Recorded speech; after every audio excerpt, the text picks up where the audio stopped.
کیا انبیاء علیہ السلام اور ائمہ علیہ السلام کی قبروں کے لیے مزار بنانا جائز ہے یا شرک؟ بعض لوگ یہ اعتراض کرتے ہیں کہ انبیاء علیہ السلام اور ائمہ علیہ السلام کی قبروں کے لیے مزار بنانا شرک ہے اور یہ کام جائز نہیں ہے۔ تو ہم اس سلسلے میں پہلے قرآن کی نظر کو دیکھنا چاہیں گے کہ قرآن مجید نے اس سلسلے میں کیا کہا ہے، اور پھر ہم مسلمانوں کی تاریخ میں دیکھیں گے کیا مسلمانوں کی تاریخ میں یہ عمل ہوا ہے یا نہیں۔ تو سب سے پہلے ہم قرآن مجید کی طرف چلتے ہیں۔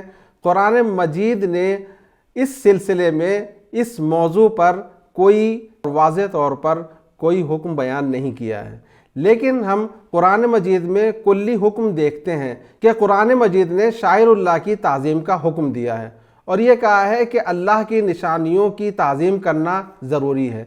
قرآن مجید ارشاد فرماتا ہے وَمَن يُعَظِّمْ شَعَائِرَ اللَّهِ فَإِنَّهَا مِن تَقْوَى الْقُلُوبِ، کہ جو بھی اللہ کی نشانیوں کی تعظیم کرے گا یہ دلوں کے تقوی میں سے ہے۔ شعائر شعیرہ کی جمع ہے جس کے معنی علامت اور نشانی کے ہیں، یعنی ہر وہ چیز کہ جو اللہ کی طرف توجہ دلائے اس چیز کو شعائر کہا جاتا ہے۔ قرآن مجید نے صفا اور مروہ کو شعائر اللہ کہا ہے۔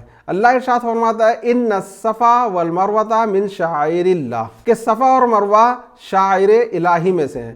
اسی طریقے سے اللہ نے اس اونٹ کو کہ جو قربانی کے لیے منی میں حج کے موقع پر لے جایا جاتا ہے، اس اونٹ کو بھی اللہ نے شاعر الہی اور اللہ کی نشانی کہا ہے۔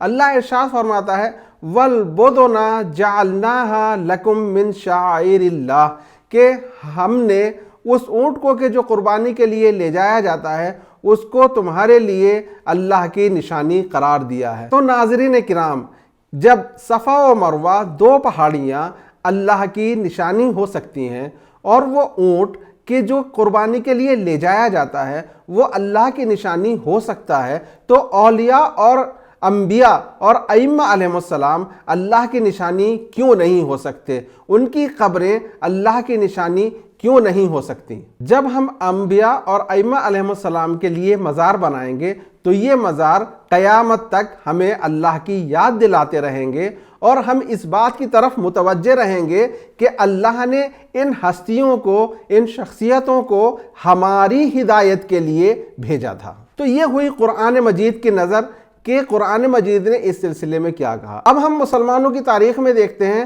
کیا مسلمانوں نے قبروں کی تعمیر کی ہے، قبروں کو پکا کیا ہے، ان کے لیے مزار بنائے ہیں یا نہیں۔ جب خطہ عرب میں اسلام کا نور پھیلا تو اسلام کے آنے سے پہلے اس علاقے میں انبیاء اور اولیاء کے مزار اور قبریں موجود تھی، جبکہ ان کے اوپر مزار بھی بنے ہوئے تھے، ان کے اوپر گنبدیں بھی تھی اور مینار بھی تھے، لیکن رسول اللہ یا صحابہ یا تابعین نے ان کو توڑنے کا حکم نہیں دیا۔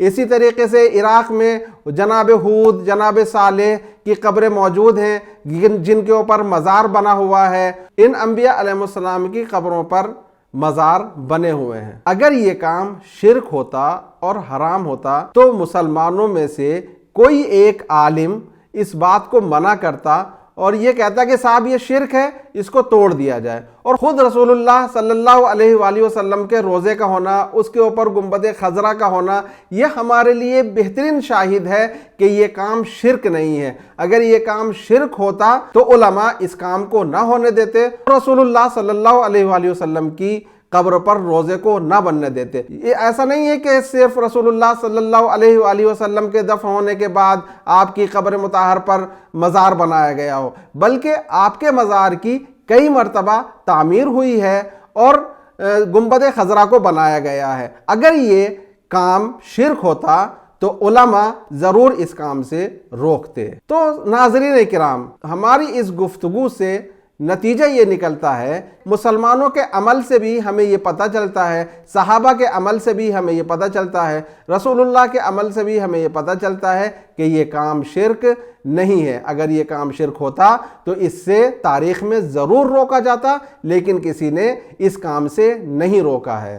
والسلام علیکم ورحمۃ اللہ وبرکاتہ۔